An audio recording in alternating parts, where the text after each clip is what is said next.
Hello guys, today I'm going to be showing you how to set yourself on fire using visual effects. This is going to be a fun project.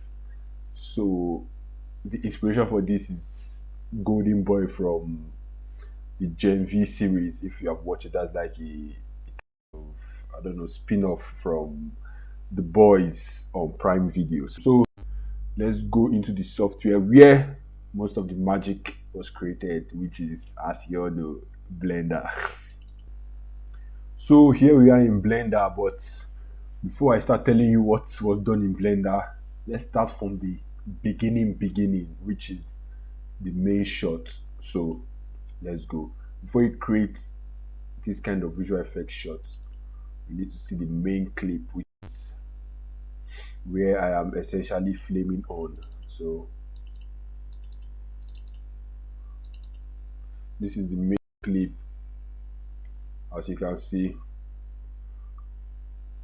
and this is where I pretend to flame on and catch fire.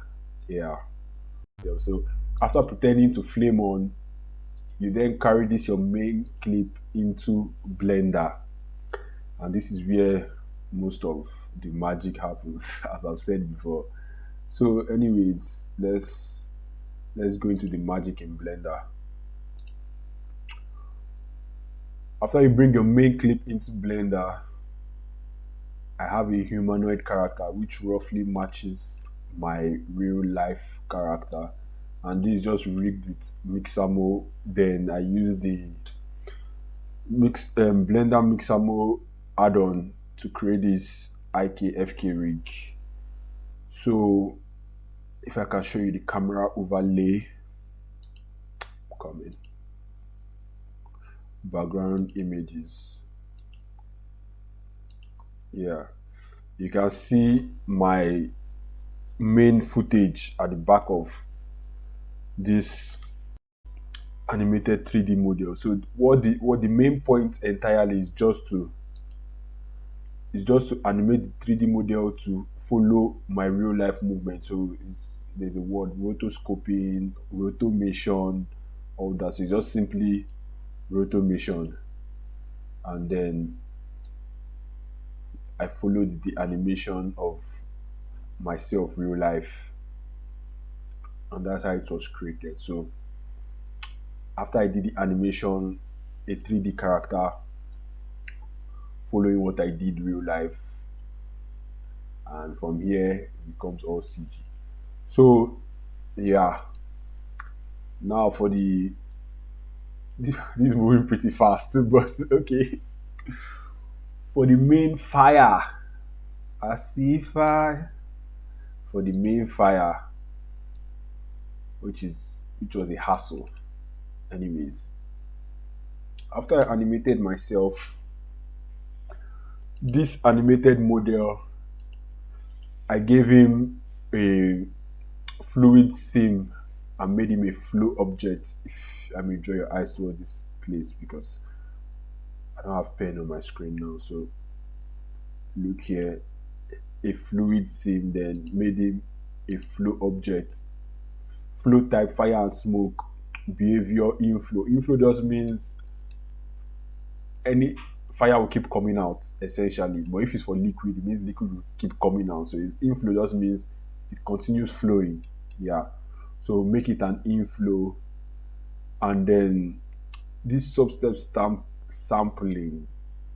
I, I don't know why I increased it. I think I saw it in the tutorial somewhere, but I just keep increasing it to 2. Anyways, initial velocity. This is very important because essentially fire on a moving object in real life has initial velocity. I don't know how to explain it. Go and Google what initial velocity means. This is not a beginner tutorial. I keep saying this a million times. So yes, make your 3D character, which is essentially still me, a flow fluid object, and then create a domain. So you can see it's already baked. This bake was was madness. Let me give you guys a story. So because the character flies up, so the domain has to be as tall as where the character is going to fly towards. I'm coming, let me hide the fluid sim so I can. Yeah, the domain is meant to be as tall as where the character flies towards. So that's why the domain is this big. And when I was baking, sorry, when I was baking this sim, it was not on this good system which I used to render. It was on a potato machine, if I may say. And then I wanted to bake it at 700, the resolution. I wanted the resolution to be at 700, but then it just kept on crashing. And then I reduced it to 650. But then it still crashed, but it went further before crashing. So I developed a method whereby I'll put the system to sleep while it's over when it becomes too hot so that it calms down so that it doesn't crash. So I was like 101. So people that are using old systems or systems that are not good enough that keep saying, "Oh, my system cannot handle this, my system cannot handle it." I'm giving you guys tips now on how to bake large stuff. Don't let your system overheat.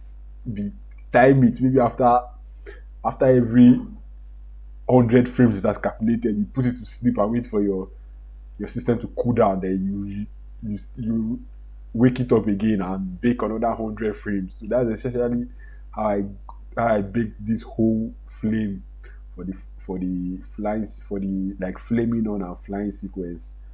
It was crazy, but we thank we thank God. We thank God for life. Anyways, the domain is at 650 resolution. The time scale is at 300, and this is because essentially fire at this scale. Yes, because I'm always true to scale. I can't be. Don't worry. Fire at this scale, as I was saying, it moves faster than you really think. Like it burns out really fast. So I have to reduce the time scale to 3.300 so that the flame will, will burn out slow, which is not real, but yeah, I used to seeing that already in like movies with like people on fire, like Flame Johnny Flamon and yeah, the guy in Fantastic Four. So you're already used to seeing fire at that speed on flaming characters. So yeah. But when if you see like when a human being like if it's like a shot for like a stun shot for like a human being burning, then you really see the flame like burning out in real time. But they're normally shot in slow motion too. So you're not used to seeing flames slow on human beings. I don't know. Anyways, let's continue on my settings. That's essentially all that was done. Yeah. Border collision. No border collision except the bottom. That means the bottom should serve as a collision. That's like a no-brainer. Then dissolve. This dissolve is so that the let me not say so the fire doesn't keep going on for eternity because after fire there is smoke and then it keeps going up and up and you can see how long this domain is. It's going to bake forever. Anyways, dissolve slow and at 30. 30 was like the sweet spot. Then I also adjusted these fire settings. I cannot start telling you what everything does. I kept on adjusting baking, adjusting baking, adjusting baking. And there's a funny thing about baking. So just keep it in mind that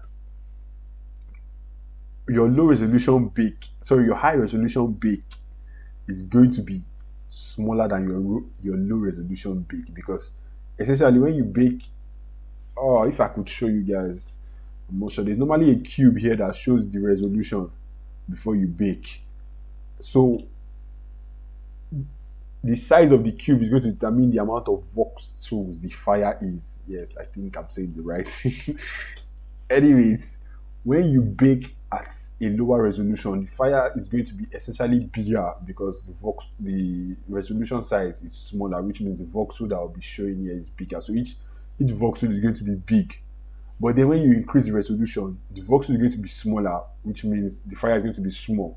So this also needs to be like it just needs to be taken into account. So after adjusting all these settings, you see how to do like your final bake and still delete it and still redo again because it's just baking. See, let me just tell you guys something. Baking can never like you can never bake your final bake once. It's impossible. If you have done it, write it in the comment section. I have a reward for you. But anyways, you can never bake your final bake once, and that's just fact. Anyways, after adjusting the parameters, then time for caching. You can see that the card starts on frame 20, 32, sorry, and that is where you can see the, the flame one is hidden in the motion blur as well as is meant to be actually, because it's like a fast motion, boom, and then he's on fire. So let me enable the fire so you guys can see what I'm talking about. Ooh, it's gonna be tough, man. Yeah, you can see the fire. So after the bake, this is how it's looking like, looking really nice. Oops, yeah, you can see the fire. The parameters were adjusted to look like this, so there's no much smoke and all. So let me try and show you guys the rendered view if it will show up. Please don't embarrass me. Yeah. So you can see the fire looking nice. Then for the 3D model of the character I brought in, I also did some shading on him. Let me hide the fire so you guys can see what I'm talking about. Yeah, you can see this.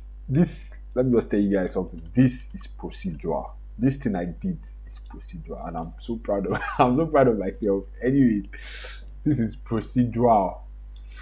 Let me show you guys the shading in using the blender shading tab. Okay, the first one. Yeah, so this is just, it's actually very simple, but it looks complex. This is just procedural. I'm mixing two shaders, an emission shader with let me show you guys. Yeah, an emission shader to show these, and then another shader like a metallic shader, just to create this kind of like inside Bunny Man. So essentially, that guy had a shader too on him. So that's just to like say that this is the core of him. So my skin is already burnt, and then I already have like some hot spots of flame coming through my body. And essentially, yeah, that should be how it was created. Please don't come and say this is just me. I've told you guys what this channel is about for my last video. This is just me talking about my work, saying things I found interesting, telling you guys the story behind it and all. So enjoy. Now let's now see how things came together. After the whole fire and all, you can see my whole environment here. So let me try and break this down. This ground plane is simply just um, projection mapping, camera projection. So it's projected from the camera's point of view. As you can see, it doesn't look okay now, but it looks okay from the camera's point of view. And why you can see these edges are looking weird is because there's not enough resolution, and I don't want to add more. So, anyways, this is projected from the camera's point of view, and then this is a plane behind that is also emitting. So, oh my god, what am I saying? Anyways, so this is a different story entirely now. So after I had created this flame, and then I had this ground plane. So this was not there at first. Yes. After I created the flame and I had the ground plane, everything was ready now. I first tried to render this with alpha on and tried to blend this background and everything. So I wanted to render it in like passing. So I render only the flame, I render only the core, and I now render this background to have like some light interactions. But then when I first did that, I rendered it with alpha on, and then it just messed up the fire. I don't know how to explain it. Then I tried rendering it without alpha on and like only the fire, and then try compositing it using screen blending mode also, and that didn't still come out like it didn't still come out like it was looking in Blender. Let me put it like that. It was weird because the fire had like transparency. I could see what was beneath the fire, Like in hot places like this, I could see what was beneath the fire. That was not real. I've seen that problem in a movie of recent, yeah, in Nigerian movie. And then I was like, what is going on? And little did I know that I was going to experience the same problem. But so how did I fix that problem? Apparently, the whole shot is rendered in Blender. So let me show you guys how I fixed the problem. I essentially brought the whole shot into Blender. So with this ground plane to kind of catch the emission and also help composite the fire. Then I have another plane at the back, which is the same thing, like the same texture. So everything just works from the camera point of view. There is this Ian Hilbert trick for camera mapping. I don't know how to explain it. For like changing the camera point of view after you have already what they call it, after you have already shot it. So it's like a trick whereby you copy the rotation and the location of the camera on the plane, and then drag the plane back and scale it up so it fits exactly in the camera's view. It's really nice. Yeah, Hubert is just, God bless his soul. Anyways, that was done, and it was it was also done to augment the sorry, let me hide the flame. Oh god. Oh, that's funny. Let me just tell you guys what I just learned now. Apparently, if you hide it from this view icon, temporary this temporary hiding viewport, if you hide it from this eye icon, it's actually still your computer is actually still calculating the geometry. So please, anytime you want to hide geometry, always hide with this monitor icon. That's just something I just learned now. So, anyways, where was I? Where was I? Yeah, the camera move. So let's go to the visual effects shots. During my recording, I rotated the camera up and then snapped a picture from this point of view. So then I did something clever in Blender for the camera view, which is this madness that is going on here. I have the main camera view you start with, then I have the final destination of the tilted camera view. Then in between here, I didn't really have anything. So how do I stitch that together? I just duplicated the main one and scaled it so that when the camera rotates in CG, you don't see any blank spaces. Sorry. Yeah, so when the camera rotates in CG, you don't see any blank spaces. And essentially, I just use motion blur to hide this. So as it blurs up, you don't see it. It just feels natural. So that's how that was created, and then that's how we transition up into the flying shot before he explodes. Anyways, now let's go back to what I was saying about the fire compositing. So the fire wasn't looking nice with screen and um, with either screen or alpha rendered. The fire wasn't looking nice at all. So what did I do? I rendered it with Blender, which sounds pretty smart, right? Anyway, I knew I was going to crop in either way. I knew I was going to crop in because this was going to be a video for social media. So I knew I was going to crop in. So I wasn't really bothered about all these. So what I did was I rendered it like this with Blender. So I rendered the whole animation with Blender. And then what I now did again was my main footage.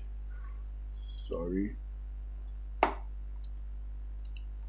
My main footage, I brought it into Blender and I rendered it out again. So let me show you guys what I'm talking about. So as you can see, I deleted the ground and everything. So all that this does is just render the main footage again with Blender, so that everything just looks natural. Because if I rendered how I put it, if I rendered this guy out as he is now, and tried to match it with the main footage already shot out, it was going to look weird because number one, the filmic profile flattens the colors. So let me show you guys because I've done some extra changes. None. Let's say no. You can see the filmic color profile flattens it. But then if it works that I could render them in passes, it would have been better because I could have just easily composited only the ground with the main footage, then composited this guy on top and everything. But as the flame didn't seem to be working, or maybe it works, I don't know. Maybe you guys can tell me. But for me, it wasn't giving me what I wanted. It was kind of transparent. It was too transparent for my liking. Yes, let me put it like that. Whether I use the screen blend mode or I rendered transparency straight out of Blender, it was too transparent for my liking. So then I devised a new method, which is render everything with Blender, then change the filmic look to high contrast so that it looks nice. It already gives you this kind of grading per se because things that come out of Blender look really flat. So I changed it to high contrast. So that's what I did, and then I brought my shot back in Blender and I re-rendered the whole shot of me doing this and transforming into the flame guy. That was really nice. So that's how essentially the whole shot was created. I recorded myself flaming on, imported the model into Blender, animated him to follow my movement. Then I turned the animated guy into a flow object, created a domain, baked the fire, brought the whole background back into Blender because I had background pictures, brought the background back into Blender, created a whole new digital camera move. So I'm really proud of this, like creating this digital camera move. I don't know why. Anyways, created a whole new digital camera move and then rendered it. So how was the compositing done? I don't want to open DaVinci Resolve. Oh my god, this is not a tutorial. I keep on telling you guys. The okay, let's open DaVinci Resolve. So for the compositing, I've lost my cache. Wow. Anyways, for the compositing, let me mute all these tracks so that they don't affect my recording. Although some tracks I'm missing. Okay, yeah, sorry. The video is already it's already done. Anyways, for the compositing, just a simple transition, a crossfade essentially into from the main shot I'd already rendered out of Blender again so that everything looks the same with the filmic applied to it. Just a crossfade transition into the CD shot. Then let's go into Fusion and let me show you some things I did to better match it. So the transition was actually still looking like a jump cut. Eesh. Yeah, the transition was still looking like a jump cut. So I added, if you guys can look here, an X glow during the time of the transition so that the screen becomes bright, very bright, and then it goes down over time so you can see. So it makes it look like the camera is refocusing. Yeah, when a bright object comes up, it made it look as if the camera like refocused on the bright object, which was really nice.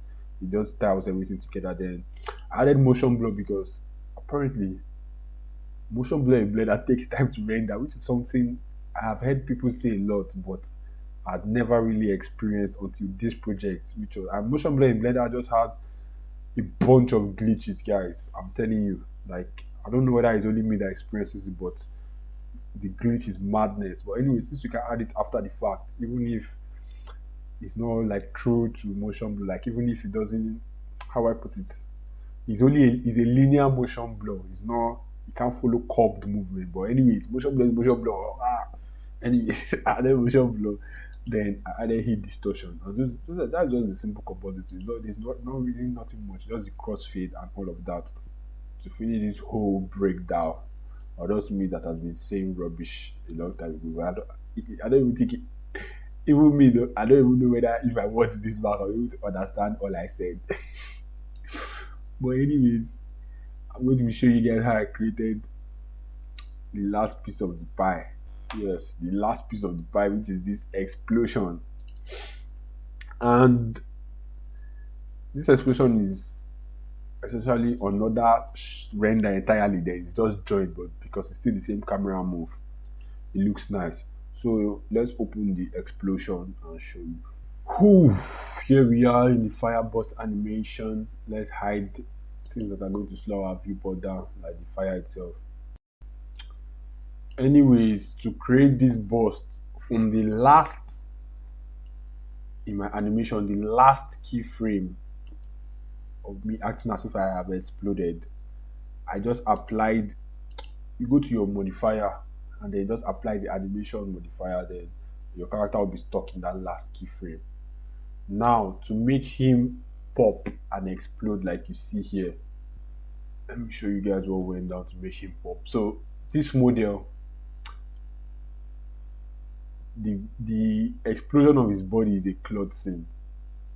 So I first took it into edit mode.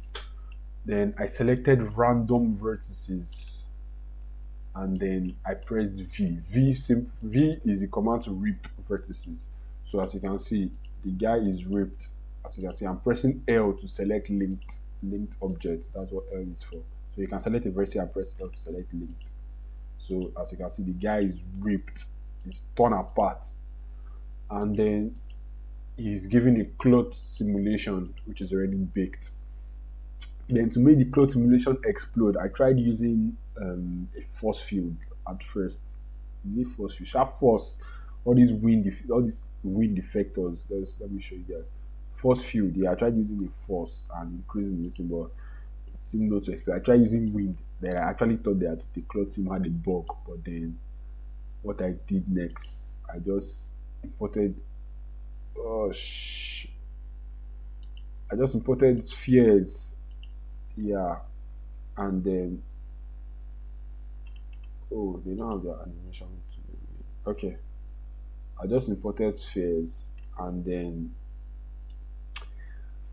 I animated them to scale up. So as they scale, it rips the cloth seam apart, hence creating this amazing explosion of my body. So with this what I've showed you now is essentially the one who wants to explode like anything skin. And if you want to see like an in-depth kind of stuff, you can check Peter France, his own YouTube, because his own YouTube channel, he shows you, he gives a detailed tutorial on how to do like the head explosion in The Boys.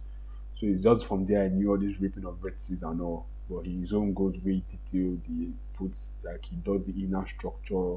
His own is more than cloth seams. But yeah.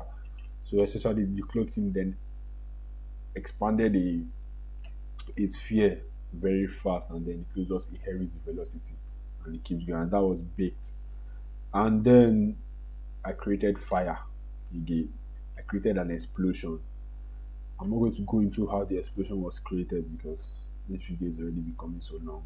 I'm sure half of my half of my audience must have left by now because I've been saying a lot of rubbish.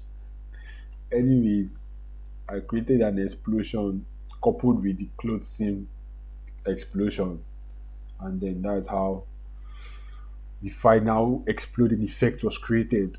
And essentially, with all of that, that is how I set myself on fire and exploded myself, golden boy style. If you have not watched The Boys, please do that. So let me just play the video for you guys with the sound this time unmuted. So that's how I exploded myself, golden boy style. Watch. You guys are going to want to see this.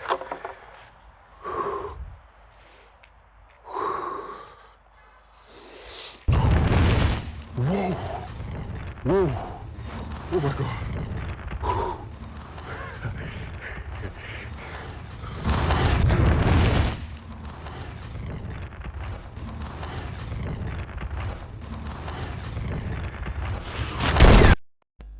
Yeah, so that's how that was created. As of the time of recording this, I just posted it on social media and it has been doing well. Like people were like, "This is going to go viral." So hopefully, it goes viral before this comes out. Before this breakdown comes out. Anyways, I have more work for you guys. More mad things coming. You guys are not ready, bro. Another tutorial. Let me even say tutorial.